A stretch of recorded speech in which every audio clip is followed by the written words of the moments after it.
So hello everyone. तो एक बार फिर आप सभी का स्वागत है। तो रेलवे, एनटीपीसी और ग्रुप डी एग्जाम के लिए मैं मोस्ट इंपोर्टेंट ये वीडियो लेकर आया हूँ। इसमें मैं आपको कम से कम 10 से 15 टॉपिक के क्वेश्चंस को कवर कराऊंगा। करंट अफेयर 2025 और जीके जीएस का पूरा रिवीजन यहाँ पे कराने वाला हूँ। टॉप 100 संभावित क्वेश्चंस के साथ मैं यहाँ पे आपके सामने ये कम से कम 10 से 15 ऐसे टॉपिक हैं जो एग्जाम में पूछे जाते हैं। और जो एनटीपीसी 2017 में इसका एग्जाम हुआ था उसके भी प्रीवियस क्वेश्चंस जीके जीएस के लेकर आया हूँ और उसी से रिलेटेड कुछ नए क्वेश्चंस जो उस टॉपिक से पूछे गए थे वो टॉपिक भी लेकर आया हूँ। तो आप इस वीडियो को शुरू से लेकर अंत तक जरूर देखिएगा। यानी कि जनगणना से एक क्वेश्चन जरूर आता है, किसी भी एग्जाम दो, आप किसी का भी एग्जाम दो, जनगणना 2011 के एक क्वेश्चन जरूर पूछा जाता है। और प्रमुख वादक, प्रमुख घराने से भी क्वेश्चंस पूछे जाते हैं। पुरस्कार और सम्मान हो गया, समिट हो गया, स्पोर्ट हो गया, रैंक इंडेक्स हो गया, सैन्य अभ्यास हो गया और ऐप पोर्टल से भी क्वेश्चंस पूछे जाते हैं। इकोनॉमी हो गया, नासा इसरो, यानी कि नासा इसरो ने कौन सा रॉकेट लॉन्च करने जा रही है, कौन सा रॉकेट लॉन्च करेगी। तो इस तरीके से बदले गए नाम, बायोलॉजी, फिजिक्स, हिस्ट्री और पॉलिटी के ये कम से कम 10 से 15 ऐसे टॉपिक हैं जो एग्जाम में पूछे जाते हैं। तो मैं आपको एनटीपीसी और ग्रुप डी के लिए क्विक रिवीजन कराने वाला हूं 100 संभावित क्वेश्चंस के साथ। तो चलिए स्टार्ट करते हैं। तो पहला क्वेश्चन बनेगा आपके सामने कि हॉकी इंडिया पुरस्कार 2024 के बारे में कौन सा कथन सही है। अब ये क्वेश्चन लाने का उद्देश्य था कि इससे रिलेटेड आपको 1 से 2 पॉइंट क्लियर हो जाएगा। तो पहला पॉइंट कह रहा है कि इसका 7वां वार्षिक हॉकी इंडिया समारोह 15 मार्च 2025 को नई दिल्ली में इसका आयोजन किया गया था। तो पहला पॉइंट इसका क्लियर सही है।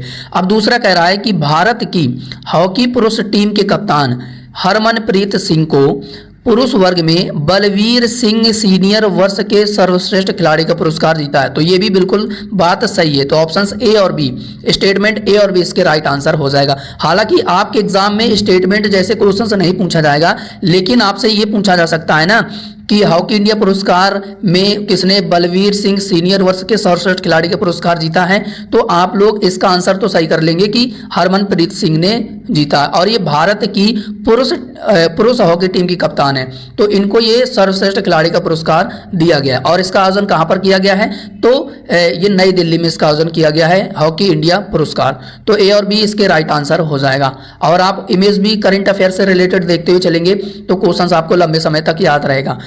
हॉकी इंडिया पुरस्कार 2024 हरमनप्रीत और सविता पुनिया को शीर्ष पुरस्कार दिया गया है। यानी कि हरमनप्रीत को तो दिया ही दिया गया है, और लेकिन साथ ही साथ सविता पुनिया को भी ये सर्व शीर्ष पुरस्कार से इनको सम्मानित किया गया है, सर्वश्रेष्ठ का खिलाड़ी का पुरस्कार। तो ये भी आपको ये याद रखना है। चलिए अगला क्वेश्चन बनेगा कि 2011 की जनगणना के अनुसार भारत की महिला साक्षरता दर कितने % है।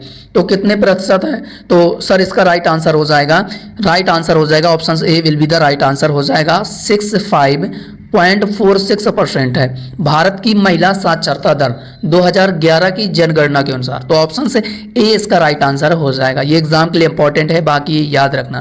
क्वेश्चन बनेगा कि 2011 की जनगणना के अनुसार दूसरी सबसे कम साक्षरता दर किस राज्य की है। तो राइट आंसर हो जाएगा अरुणाचल प्रदेश। तो ऑप्शन से B will be the right answer हो जाएगा कि 2011 की जनगणना के अनुसार दूसरी सबसे कम साक्षरता दर अरुणाचल प्रदेश की है। तो ऑप्शन से बी इसका राइट आंसर हो जाएगा। ठीक है, बी होगा, सी नहीं होगा। तो Arunachal Pradesh will be the right answer हो जाएगा। अब और भी रिलेटेड आपसे क्या क्या पूछा जा सकता है 2011 की जनगणना के अनुसार। बात करें कि जनसंख्या वृद्धि दर सबसे अधिक केंद्र शासित प्रदेश में बात करें तो किस केंद्र शासित प्रदेश की है। तो दादर नगर हवेली की है। अब सबसे अधिक लिंगानुपात केंद्र शासित में पूछा जाए तो पुडुचेरी की है। सबसे अधिक वृद्धि दर दादर नगर हवेली, और सबसे अधिक लिंगानुपात की बात करें तो पुडुचेरी है। केंद्र शासित प्रदेश की बात करें। अब इसके बाद सबसे कम जनसंख्या घनत्व किस राज्य की है। तो ये अरुणाचल प्रदेश मैंने आपको बताया था। सबसे ज्यादा जनसंख्या घनत्व की बात करें तो दिल्ली की है, दिल्ली याद रखना। ठीक है, और इसके बाद अनुसूचित जनसंख्या शून्य किस राज्य में है, यानी कि वहां पे कोई भी अनुसूचित जनसंख्या नहीं है। तो ये पंजाब इसका राइट आंसर हो जाएगा। अब बात करें कि क्षेत्रफल की दृष्टि से सबसे बड़ा राज्य कौन सा है 2011 की जनगणना के अनुसार। तो क्षेत्रफल की दृष्टि से सबसे बड़ा राज्य कौन सा है? तो राजस्थान है, क्षेत्रफल के मामले में बात करें। अब सबसे छोटा राज्य की बात करें तो गोवा है। और सबसे बड़ा केंद्र शासित प्रदेश की बात करें तो लद्दाख है, और सबसे छोटा केंद्र शासित प्रदेश की बात करें तो लक्षद्वीप है। तो ये आपको जो लिस्ट के फॉर्मेट में ये जो चीज़ें मैं आपको बता रहा हूँ ये एग्जाम के लिए इंपॉर्टेंट है, बाकी याद रखना। अगला क्वेश्चन बनेगा आपके सामने कि थोक मूल्य सूचकांक के अनुसार भारत की थोक मुद्रास्फीति फरवरी 2025 में कितने % हो गई है। तो थोक मुद्रास्फीति फरवरी 2025 में कितने % हो गई है भारत की। तो सर इसका राइट आंसर हो जाएगा 2.38% हो गई है फरवरी 2025 में। तो option B will be the right answer हो जाएगा। तो ये एग्जाम के लिए इंपॉर्टेंट है, बाकी ये याद रखना कि फरवरी 2025 में थोक महंगाई 8 महीने के उच्चतम स्तर पर 2.38% हो गई है।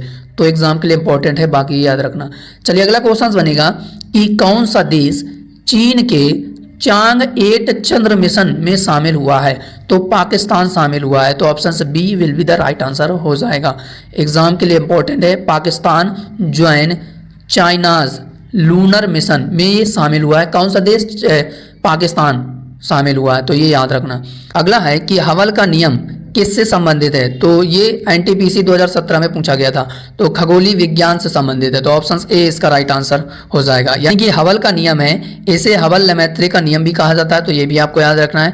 भौतिक ब्रह्मांड विज्ञान में एक अवलोकन है जो बताता है कि आकाश गंगाएं पृथ्वी से दूर अपनी दूरी के समानुपाती गति से दूर जा रही हैं। तो ये इसका नियम है, हवल का नियम ये बताता है। तो इससे रिलेटेड आपको ये जानकारी याद रखना है। तो आपको हवल का नियम याद रहेगा क्योंकि ये एनटीपीसी 2017 में पूछा गया था। तो आने वाले एग्जाम के लिए भी इंपॉर्टेंट है।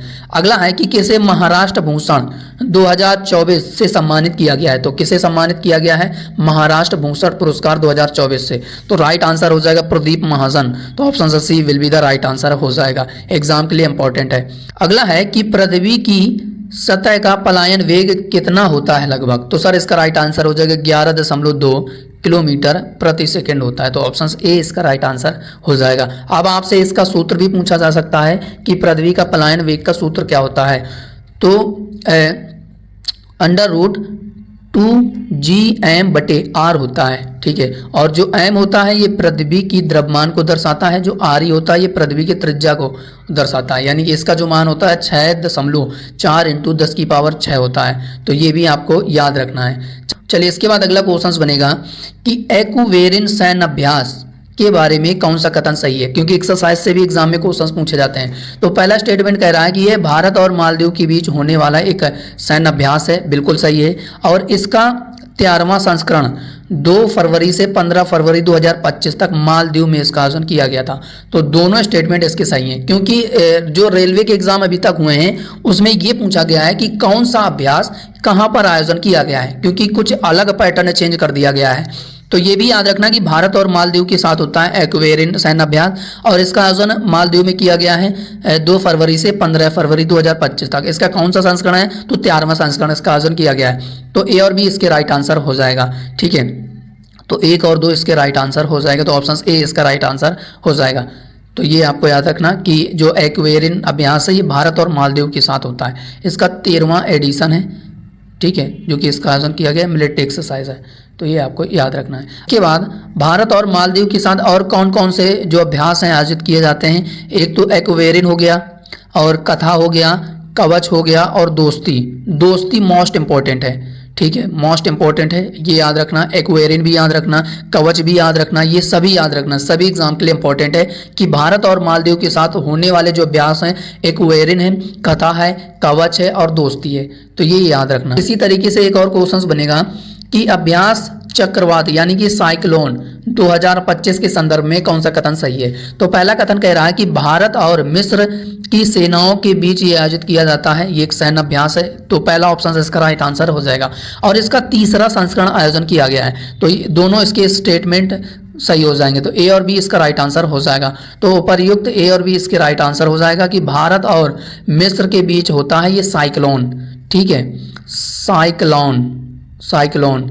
और कभी कभी ये आपसे चक्रवात भी हिंदी में दे देगा, तो ये भी याद रखना, ठीक है। इसका 3रा संस्करण आयोजन किया गया है। तो ए और बी इसका राइट आंसर हो जाएगा। थर्ड, इंडिया और इजिप्ट एक्सरसाइज साइक्लोन 2025 और कहाँ पर किया गया है, क्योंकि ट्रेंडिंग में जो पैटर्न चेंज हुआ है रेलवे में एक्सरसाइज से रिलेटेड क्वेश्चंस का, तो ये पूछा जा रहा है कि कहाँ पर इसका आयोजन किया गया है। ये ज़्यादा क्वेश्चंस पूछे गए इस तरीके से, तो ये फोकस रखना कि इसका राजस्थान में आयोजन किया गया है। ठीक है, चलिए अगला क्वेश्चन बनेगा कि पेटागोनियन मरुस्थल डैश और डैश में स्थित है। तो ये चिली और दक्षिण अर्जेंटीना में स्थित है। तो उपर्युक्त दोनों इसके राइट आंसर हो जाएगा। तो option C will be the right answer हो जाएगा। और साथ ही साथ जो विश्व का सबसे बड़ा गर्म मरुस्थल है कौन सा है, तो सहारा मरुस्थल है। तो ये भी आपको याद रखना है। चलिए इसके बाद अगला क्वेश्चन बनेगा कि किसने ईस्ट इंडिया कंपनी एसोसिएशन 1866 में स्थापना की थी। तो किसने की थी ईस्ट इंडिया कंपनी एसोसिएशन की स्थापना, कब की थी, 1866 में की थी। लेकिन किसने किया था, तो सर इसका राइट आंसर हो जाएगा दादा भाई नौरोजी ने किया था। तो ऑप्शन ए इसका राइट आंसर हो जाएगा। चलिए इसके बाद अगला है कि हजारों झीलों का देश किस देश को कहा जाता है। हजारों झीलों का देश किस देश को कहा जाता है, तो सर इसका राइट आंसर हो जाएगा फिनलैंड को कहा जाता है। ठीक है, तो ऑप्शन डी इसका राइट आंसर हो जाएगा। अब यहाँ से आपसे क्या क्या पूछा जा सकता है फिनलैंड के बारे में। साइमा झील कहाँ पर है, फिनलैंड में। पैजान झील कहाँ पर है, फिनलैंड में। इनारी झील कहाँ पर है, तो ये फिनलैंड में है। तो तीनों झील आपको याद रखना है कि फिनलैंड में है। अगला क्वेश्चन बनेगा कि 1925 में कानपुर अधिवेशन में भारतीय राष्ट्रीय कांग्रेस की अध्यक्ष बनने वाली पहली भारतीय महिला कौन थी। अब इसमें पहली भारतीय महिला पूछ रहा है, तो अगर आप एनी बेसेंट अगर सोच रहे हो इसका राइट आंसर होगा तो बिल्कुल गलत है। तो फिर क्या होगा, सरोजनी नायडू इसका राइट आंसर हो जाएगा। सरोजनी नायडू ने भारतीय राष्ट्रीय कांग्रेस की अध्यक्ष बनने वाली ये पहली भारतीय महिला थी। अगर पहली भारतीय महिला ना लगाया जाए कि पहली महिला कौन थी, तो फिर एनी बेसेंट होगा। लेकिन अगर पहली भारतीय महिला की बात करें तो सरोजनी नायडू होगा। अब सरोजनी नायडू ने किस अधिवेशन में भाग लिया था, तो कानपुर अधिवेशन में भाग लिया था। और ये भारतीय राष्ट्रीय कांग्रेस की बनने वाली पहली भारतीय महिला अध्यक्ष थी। 1925 में कानपुर अधिवेशन में इन्होंने पार्टिसिपेट किया था। तो ऑप्शन बी इसका राइट आंसर हो जाएगा। तो आपको ये याद रखना है, कंफ्यूज नहीं होना है। चलिए अगला क्वेश्चन बनेगा कि किस देश ने सुरक्षा अभियान ऑपरेशन डेविल हंट शुरू किया है। तो किस देश ने ऑपरेशन डेविल हंट एक सुरक्षा अभियान है जो कि स्टार्ट किया है, तो बांग्लादेश ने स्टार्ट किया है। तो ऑप्शन डी इसका राइट आंसर हो जाएगा। तो ये याद रखना, Bangladesh launches operation devil Hunt. तो ये ऑपरेशन ये मूवमेंट स्टार्ट किया है। चलिए अगला क्वेश्चन बनेगा कि फ्रंटियर गांधी या बादशाह खान किसे कहा जाता है। तो सर इसका राइट आंसर हो जाएगा, ये कहा जाता है खान अब्दुल गफ्फार खान को। तो ऑप्शन डी इसका राइट आंसर हो जाएगा।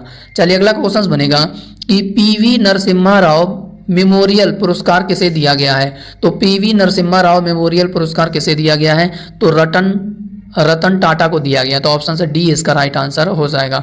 Ratan Tata awarded PV Narasimha Rao memorial पुरस्कार, ठीक है, और फिलैंथ्रोपी वर्ग के क्षेत्र के लिए इनको ये प्रदान किया गया है।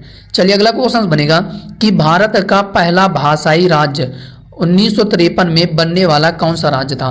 तो सबसे पहला भारत का भाषाई राज्य 1953 में बनने वाला कौन सा था, तो सर इसका राइट आंसर हो जाएगा आंध्र प्रदेश था, पहला भाषाई राज्य था। ऑप्शन सी इसका राइट आंसर हो जाएगा। चलिए इसके बाद अगला क्वेश्चन बनेगा कि अखिल भारतीय मुस्लिम लीग का गठन 1906 में कहां पर किया गया था। क्योंकि कभी कभी टाइम भी पूछा जा सकता है कि अखिल भारतीय मुस्लिम लीग का गठन कब किया गया था। तो 1906 में किया गया था। कहां पर किया गया था, ढाका में किया गया था। तो ऑप्शन बी इसका राइट आंसर हो जाएगा। चलिए इसके बाद अगला है कि भारतीय सेना ने अपने पूर्वी कमान की मुख्यालय कोलकाता के फोर्ट विलियम का नाम बदलकर क्या कर दिया है। तो सर इसका राइट आंसर हो जाएगा, ये कर दिया है विजय दुर्ग। तो option D will be the right answer हो जाएगा। तो एग्जाम के लिए इंपॉर्टेंट है बदले हुए नाम, तो ये याद रखना। चलिए इसके बाद अगला है कि अनुच्छेद 324 किससे संबंधित है या किसके अंतर्गत आता है। तो सर इसका राइट आंसर हो जाएगा स्वतंत्र चुनाव आयोग से संबंधित है। तो ऑप्शन बी इसका राइट आंसर हो जाएगा। चलिए अगला क्वेश्चन बनेगा कि ग्लोबल फायर पावर इंडेक्स 2025 में भारत किस स्थान पर है। तो भारत चौथे स्थान पर है। तो ऑप्शन सी इसका राइट आंसर हो जाएगा कि ग्लोबल फायर पावर इंडेक्स 2025 में भारत की रैंक क्या है, तो चौथी रैंक है। ठीक है, भारत चौथे स्थान पर है। तो ऑप्शन सी इसका राइट आंसर हो जाएगा। चलिए इसके बाद अगला क्वेश्चन बनेगा कि अंत्योदय अन्न योजना को कब शुरू किया गया था। तो अंत्योदय जो अन्न योजना है इसको कब शुरू किया गया था, तो राइट आंसर हो जाएगा 2000 में इसको शुरू किया गया था। तो ऑप्शन से डी इसका राइट आंसर हो जाएगा। चलिए इसके बाद अगला है कि खाद्य और डिलीवरी दिग्गज जोमेटो। अब जोमेटो का तो नाम आप सभी लोग जानते होंगे, इससे खाना ऑर्डर किया जाता है। तो जोमेटो ने क्या किया है कि अपना अब नाम चेंज कर दिया है। अब नाम चेंज कर दिया है तो क्या अपना नाम बदल कर रख दिया है, तो इटरनल रख दिया है। ठीक है, पहले इसको जोमेटो कहा जाता था, अब इसको क्या कहा जाएगा, इटरनल कहा जाएगा। तो ऑप्शन से डी इसका राइट आंसर हो जाएगा कि जोमेटो ने अपना नाम चेंज कर दिया है, इटरनल कर दिया है, जिससे हम लोग खाना ऑर्डर करते हैं जो तुरंत 10 मिनट 15 मिनट 20 मिनट के अंतर्गत आ जाता है डिलीवरी। तो जोमेटो ने अब अपना नाम चेंज किया, इटरनल कर दिया है। ठीक है, तो एग्जाम के लिए इंपॉर्टेंट है। चलिए इसके बाद अगला है कि ग्रेट डिवाइडिंग रेंज किस देश में है। तो सर इसका राइट आंसर हो जाएगा, ये है ऑस्ट्रेलिया में। तो ऑप्शन सी इसका राइट आंसर हो जाएगा। क्वेश्चन बनेगा कि ICC under 19 women's T20 world cup 2025 के बारे में कौन सा कथन सही है। तो पहला स्टेटमेंट कह रहा है कि भारतीय महिला टीम ने इसे जीता है, तो पहला स्टेटमेंट बिल्कुल सही है। अब इसका आयोजन कहाँ पर किया गया था, तो इसे मलेशिया में 18 जनवरी से 2 फरवरी 2025 तक इसका आयोजन किया गया था। यानी कि उपर्युक्त एक और दोनों इसके स्टेटमेंट सही हो जाएगा कि वुमेन्स T20 वर्ल्ड कप 2025 का खिताब किसने जीता है, तो भारतीय महिला टीम ने जीता है। तो ये आपको याद रखना है, ICC under 19 women's T20 world cup. तो इसके दोनों इसका राइट आंसर हो जाएगा। तो ऑप्शन से डी इसका राइट आंसर हो जाएगा। मलेशिया में इसका आयोजन किया गया था, महिला टीम ने इसको जीता है। अब इसको किसे हराकर जीता है, आईसीसी अंडर 19 महिला T20 वर्ल्ड कप 2025 के फाइनल में दक्षिण अफ्रीका को हराकर भारत की महिला टीम ने जीता है। तो ये एग्जाम के लिए मोस्ट इंपॉर्टेंट क्वेश्चन है। चलिए इसके बाद अगला क्वेश्चन बनेगा कि थांगटा शैली किस राज्य की है। तो थांगटा शैली किस राज्य की है, तो सर इसका राइट आंसर हो जाएगा, ये मणिपुर की है। तो ऑप्शन ए इसका राइट आंसर हो जाएगा। चलिए इसके बाद अगला क्वेश्चन बनेगा कि 10वां विश्व जल मंच कहाँ पर आयोजन किया गया है इसका। तो सर इसका आयोजन किया गया है इंडोनेशिया के बाली में इसका आयोजन किया गया। तो ऑप्शन ए इसका राइट आंसर हो जाएगा कि इंडोनेशिया के बाली में 10वां वर्ल्ड वाटर फोरम का आयोजन किया गया है। तो ये आपको याद रखना है। ठीक है, क्वेश्चन बनेगा कि उस्ताद जाकिर हुसैन का संबंध किससे है, जिनका हाल ही में निधन हो गया है। तो एक मशहूर तबला वादक थे। तो ऑप्शन ए इसका राइट आंसर हो जाएगा। अब इससे रिलेटेड आपसे क्या क्या पूछा जा सकता है जाकिर हुसैन से रिलेटेड, कि 1998 में इनको पद्मश्री दिया गया था, 2002 में पद्म भूषण दिया गया था, 2023 में पद्म विभूषण दिया गया था, 2024 में ग्रैमी अवार्ड दिया गया था। तो ये एग्जाम के लिए इंपॉर्टेंट है, बाकी याद रखना है इनसे रिलेटेड। चलिए इसके बाद अगला क्वेश्चन बनेगा कि 86वां संविधान संशोधन 2002 किससे संबंधित है। तो ये शिक्षा से संबंधित है। तो ऑप्शन बी इसका राइट आंसर हो जाएगा। इसके बाद अगला है कि एशियाई सुरक्षा शिखर सम्मेलन का 21वां संस्करण कहाँ पर आयोजित किया गया है। तो ये सिंगापुर में इसका आयोजन किया गया है। तो ऑप्शन बी इसका राइट आंसर हो जाएगा कि सिंगापुर में इसका आयोजन किया गया है। चलिए इसके बाद अगला है कि उस्ताद बिस्मिल्लाह खान किससे संबंधित हैं। तो ये क्या बजाते थे। तो सर इसका राइट आंसर हो जाएगा, ये शहनाई बजाते थे। तो ऑप्शन बी इसका राइट आंसर हो जाएगा।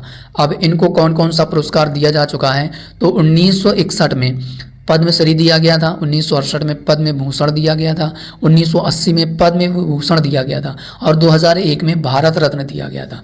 तो ये एग्जाम के लिए इंपॉर्टेंट है इनसे रिलेटेड। चलिए अगला है कि विश्व जल दिवस कब मनाया जाता है। तो ये 22 मार्च को मनाया जाता है। तो ऑप्शन से बी इसका राइट आंसर हो जाएगा। चलिए अगला क्वेश्चन बनेगा कि जम्मू भारतीय रेलवे का कौन सा डिवीज़न बन गया है। तो जम्मू भारतीय रेलवे का कौन सा डिवीज़न बना है। तो सर इसका राइट आंसर हो जाएगा 69वां। तो ऑप्शन ए इसका राइट आंसर हो जाएगा। ठीक है, एग्जाम के लिए इंपॉर्टेंट है, रेलवे एग्जाम के लिए। Jammu is the 79th railway division of Indian railway का ये बना है, जम्मू डिवीज़न 69वां। तो ये एग्जाम के लिए इंपॉर्टेंट है, बाकी याद रखना है। हमारा जम्मू कश्मीर, पीएम मोदी ने जम्मू कश्मीर को दी खास सौगात, 69वां division under northern railway zone. तो ये इमेज भी आपको फोकस करना है। अगला क्वेश्चन बनेगा कि ऑक्टेव्स का नियम किसके द्वारा दिया गया था। तो ये जेम्स चैडविक के द्वारा दिया गया था। तो ऑप्शन सी इसका राइट आंसर हो जाएगा। चलिए अगला है कि भारत का कुल क्षेत्रफल कितने वर्ग किलोमीटर है। तो नंबर याद रखना 3287,263 वर्ग किलोमीटर। भारत का जो कुल क्षेत्रफल है वो 3287,263 वर्ग किलोमीटर है। तो ऑप्शन ए इसका राइट आंसर हो जाएगा।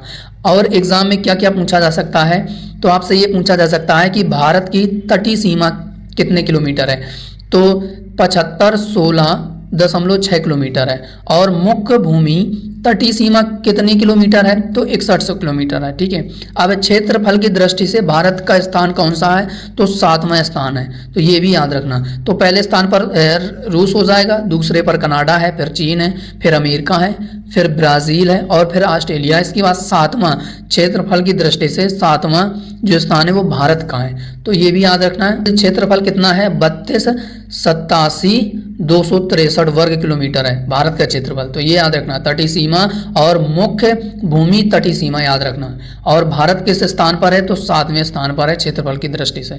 तो ये भी आपको याद रखना है। चलिए इसके बाद अगला है कि कौन सी स्पेस कंपनी अपना न्यू ग्लेन रॉकेट लॉन्च करने जा रही है। तो कौन सी स्पेस कंपनी है जो अपना न्यू ग्लेन रॉकेट लॉन्च करने जा रही है, तो सर इसका राइट आंसर हो जाएगा ब्लू ओरिजन। तो ऑप्शन सी भी इसका राइट आंसर हो जाएगा कि अपना न्यू ग्लेन रॉकेट लॉन्च करने जा रही है ये ब्लू ओरिजन।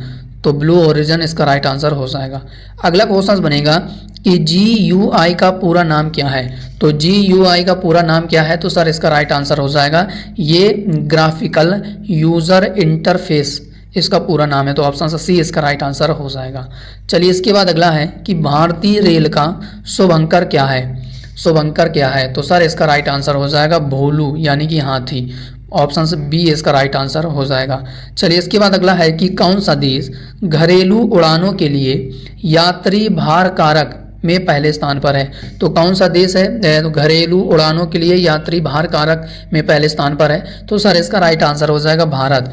तो ऑप्शन ए इसका राइट आंसर हो जाएगा। ठीक है, तो ये याद रखना है। India top global list in passenger loads on domestic flight report के अनुसार पहले स्थान पर है। तो ये एग्जाम के लिए इम्पोर्टेंट है कि भारत बना घरेलू उड़ान के लिए पहला कंट्री। तो ये याद रखना। चलिए इसके बाद अगला क्वेश्चन बनेगा कि तीरंदाजी किस देश का राष्ट्रीय खेल है। तो तीरंदाजी किस देश का राष्ट्रीय खेल है, तो सर इसका राइट आंसर हो जाएगा ये भूटान का है। तो ऑप्शन बी इसका राइट आंसर हो जाएगा। इसके बाद अगला है कि राष्ट्रीय बालिका दिवस 2025 पर किस राज्य ने सम्मान संजीवनी ऐप को लॉन्च किया है। तो राजस्थान ने लॉन्च किया है। तो ऑप्शन ए इसका राइट आंसर हो जाएगा। चलिए इसके बाद अगला है कि निम्न में वर्ल्ड हेरिटेज साइट यानी कि विश्व की धरोहर स्थल में किसे शामिल नहीं किया गया है। तो सर इसका राइट आंसर हो जाएगा हमारा द लीनिंग टेम्पल को शामिल नहीं किया गया। बाकी रानी की राव, धौलावीरा, शांति निकेतन ये वर्ल्ड हेरिटेज साइट में शामिल हैं, लेकिन द लीनिंग टेम्पल नहीं शामिल है। तो ऑप्शन ए इसका राइट आंसर हो जाएगा।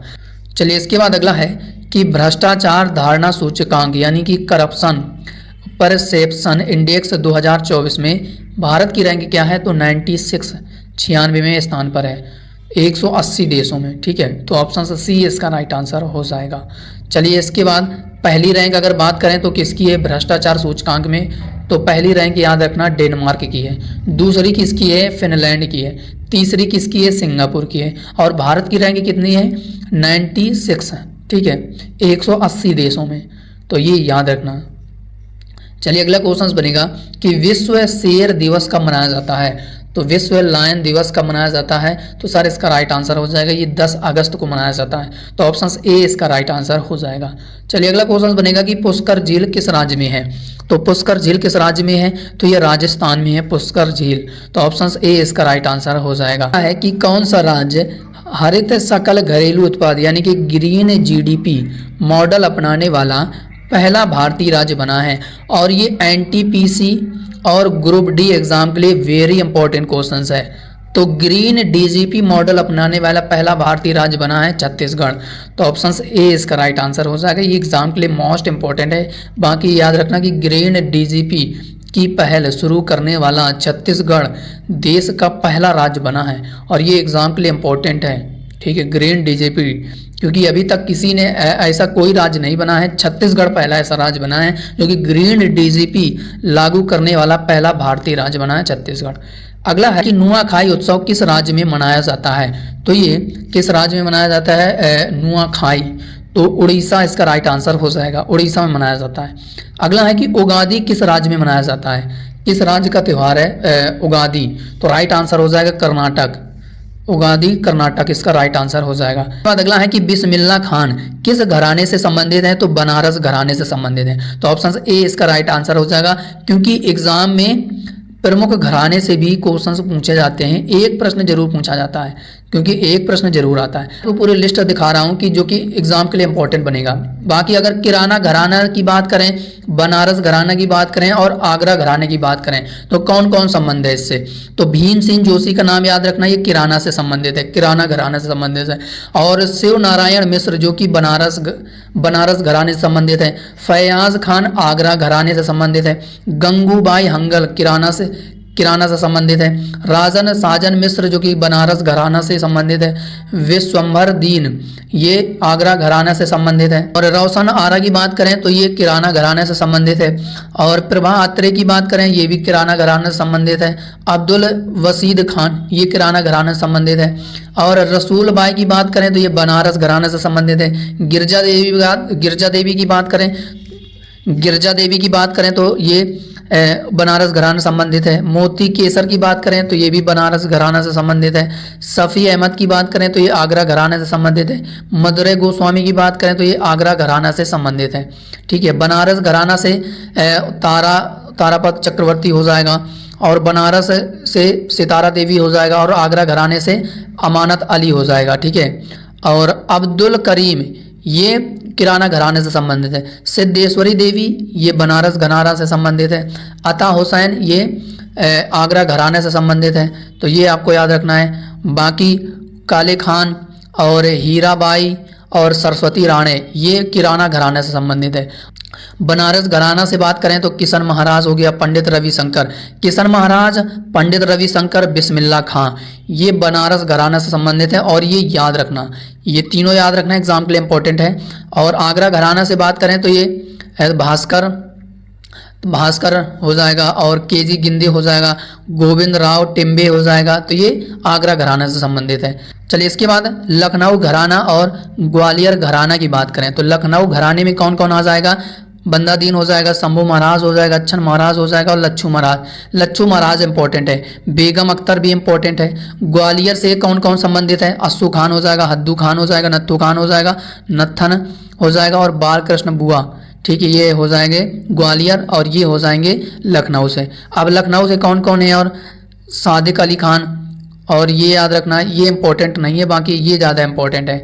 और बालकृष्ण बुआ, पंडित विष्णु दिगंबर, ओंकार नाथ ठाकुर ये ग्वालियर घराने से संबंधित है। ठीक है, तो ये सभी लिस्ट के फॉर्मेट में आपको याद रखना है। और इसका जो पीडीएफ है आपको टेलीग्राम चैनल पे मिल जाएगा, जो कि वीडियो के डिस्क्रिप्शन बॉक्स पर टेलीग्राम चैनल का लिंक लगा है, क्योंकि इसको आप लोग एक बार रिवीजन करना बहुत इंपॉर्टेंट है, क्योंकि एक प्रश्न जरूर इनसे घराने से जरूर पूछा जाता है, तो ये याद रखना। ठीक है, अब आपसे और भी क्या पूछा जा सकता है कि प्रमुख वाद्य यंत्र और वादक, यानी कि संतूर से रिलेटेड कौन कौन से वादक हैं, तो पंडित शिव कुमार शर्मा, राहुल शर्मा, तरुण भट्टाचार्य हो जाएगा।